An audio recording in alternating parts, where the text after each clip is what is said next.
Good morning class second. चलिए सभी बच्चे, आज हम क्या पढ़ेंगे? हिंदी पढ़ेंगे। सबसे पहले हम देखिए अपने बुक ओपन कर लेते हैं। विषय सूची सबसे पहले हम समझेंगे, ठीक है। देखिए हमारा हाफ ईयरली चैप्टर 10 पार्ट 10 में हमारा हाफ ईयरली कोर्स कंप्लीट हो चुका था। अब हमारा PA2 कोर्स स्टार्ट हो रहा है, ठीक है। तो देखिए चैप्टर 11 पार्ट 11 से हमारा कोर्स स्टार्ट हो रहा है, ठीक है, PA2। तो देखिए PA2 में आपके कितने चैप्टर आ रहे हैं? 1 2 3। कितने आ रहे हैं? 1 2 3, ठीक है। तो देखिए सबसे पहले आप 3 यहाँ निशान लगा लेंगे, इस तरीके से यहाँ लिखेंगे PA2, ठीक है। PA2 स्टार्ट, ठीक है।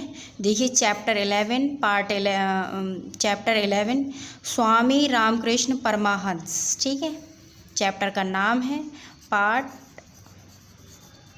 11, ठीक है, पार्ट 11, पेज नंबर 46। तो हमारा PA2 कोर्स पार्ट 11 से स्टार्ट हो रहा है, ठीक है। चैप्टर 11 है, पार्ट भी 11 है आपका, ठीक है। तो चलिए सभी बच्चे अपनी यानी कि पेज नंबर 46 ओपन कर लीजिए। देखिए ये आपका पेज नंबर 46 है। यहाँ सबसे पहले आप लिखेंगे PA2 कोर्स स्टार्ट, ठीक है। यहाँ पार्ट शो करेंगे पार्ट 11, ठीक है। यहाँ डेट शो करेंगे जिस डेट में आपके पास वीडियो जाएगी, ठीक है। देखिए सभी बच्चे मेरे साथ रीडिंग करेंगे। देखिए आपका चैप्टर 11 है, चैप्टर का नाम है स्वामी रामकृष्ण परमहंस, ठीक है। चैप्टर का क्या नाम है? स्वामी रामकृष्ण परमहंस। अब हम इसकी क्या करेंगे? रीडिंग करेंगे। चलिए सभी बच्चे मेरे साथ रीडिंग करेंगे। लगभग 200 वर्ष पूर्व पश्चिम बंगाल में घमारपुकुर नामक गांव था, ठीक है। ये गांव अत्यधिक सुंदर और रमणीक था। जगन्नाथपुरी की पैदल यात्रा करने वाले यात्री इसी गांव से होकर जाया करते थे।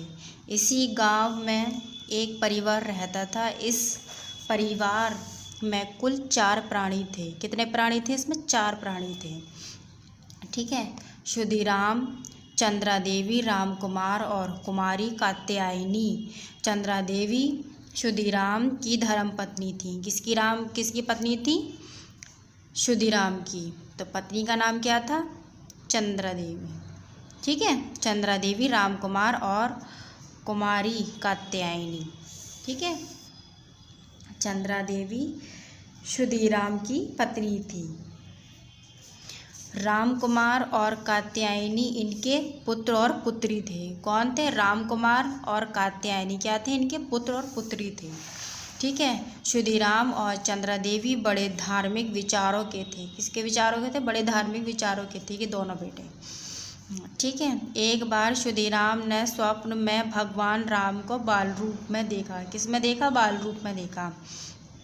उन दिनों क्षुदीराम की धर्मपत्नी चंद्रा देवी गर्भवती थी, ठीक है। इस समय व्यतीत हुआ और 17 फरवरी सन 1836 ईस्वी को प्रातःकाल के समय उन्होंने एक सुंदर बालक को जन्म दिया। किस दिन जन्म दिया? 17 फरवरी सन 1836 ईस्वी को रात के समय, ठीक है, जन्म दिया। यह बालक आगे चलकर स्वामी रामकृष्ण परमहंस के नाम से विख्यात हुआ। किसके नाम से विख्यात हुआ? रामकृष्ण परमहंस के, ठीक है। बचपन में सभी इस बालक को गदाधर के नाम से पुकारते थे। किस नाम से पुकारते थे? गदाधर के नाम से पुकारते थे बालक, ठीक है। बालक गदाधर ने बाल्यावस्था में ही पुराणों की सारी कथाएं सुनकर कंठस्थ कर ली थी। क्या कर ली थी? यानी कि उसने सुनकर सारी याद कर ली थी। गदाधर बड़े निर्भीक थे। कभी किसी बात से वह भयभीत नहीं होते थे। गदाधर के शरीर में एक ऐसी दिव्य शक्ति धीरे धीरे विकसित हो रही थी जिससे सभी उनकी ओर आकर्षित हो जाते थे। गदाधर के अंदर क्या विकसित हो रही थी? दिव्य शक्ति। तो सभी उनसे प्रेम करने लगते थे। क्या करने लगते थे? प्रेम करने लगते थे। एक बार श्वेत बादलों से घिरे आकाश में गदाधर ने सफ़ेद हंसों की पंक्ति को उड़ते हुए देखा। किसको देखा? सफ़ेद हंसों को उड़ते हुए देखा, यानी कि बहुत सारे हंसों को उड़ते हुए देखा बादलों में। ठीक है, तो वे आत्म विभोर हो उठे। साधु संतों की संगति उन्हें अच्छी नहीं लगती थी। उनकी सेवा करने में उन्हें बहुत आनंद मिलता था। क्या आनंद मिलता था? सेवा करने में। धार्मिक पर्वों पर गदाधर रंगमंच पर देवी देवताओं का स्वाग भरकर बहुत प्रसन्न होते थे। किस पे प्रसन्न होते थे? देवी देवताओं का स्वाग भरकर, यानी कि सुनकर खूब अच्छी तरीके से। ठीक है, अक्सर धार्मिक भजन पद सुनाते सुनाते इतने अधिक भाव विभोर हो जाते थे कि उन्हें भाव समाधि लग जाती थी, यानी कि इतने विलीन हो जाया करते थे कि वो समाधि उन्हें क्या हो जाता था? समाधि हो जाती थी, यानी कि इतने बिल्कुल ही हो जाते थे समाधि, यानी कि कुछ नहीं सोचता था, बस उसी भाव में विलीन रहते थे। ठीक है, लग जाती थी। वे एकाएक चुप हो जाते और उनकी आँखों से अश्रुधारा प्रवाहित होने लगती थी। ये भाव समाधि वे प्राय काफ़ी देर तक लगाया करते थे, यानी बहुत देर तक इसको लगाए रखते थे। बाद में वे अपने बड़े भाई के पास कोलकाता आकर रहने लगे। कहाँ रहने लगे? कोलकाता आकर रहने लगे अपने बड़े भाई के पास। पढ़ने लिखने में उनका मन नहीं लगता था। उन्होंने अपने भाई से कह दिया था कि दाल रोटी कमाने वाली विद्या उन्हें नहीं चाहिए। उनकी बात सुनकर उनके बड़े भाई सतबुद्ध रह जाते, क्योंकि पूजा पाठ से वैसे भी ज़्यादा आमदनी नहीं होती थी।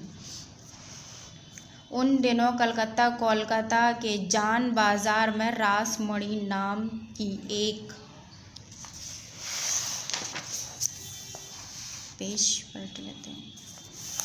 ठीक है, विख्यात महिला रहा करती थी। कौन सी महिला रहा करती थी? विख्यात महिला रहा करती थी। ठीक है, उन्हें लोग रानी कहकर पुकारा करते थे। वे शूद्र वंश की धीवर जाति से संबंधित थी। उनके पति उनके पास अतुल संपत्ति छोड़ गए थे। उन्होंने कोलकाता के दक्षिणेश्वर गांव के निकट भागीरथी तट पर माँ काली का एक विशाल मंदिर बनवाया। किसका बनवाया? माँ काली का। कहाँ पर बनवाया? भागीरथी तट पर।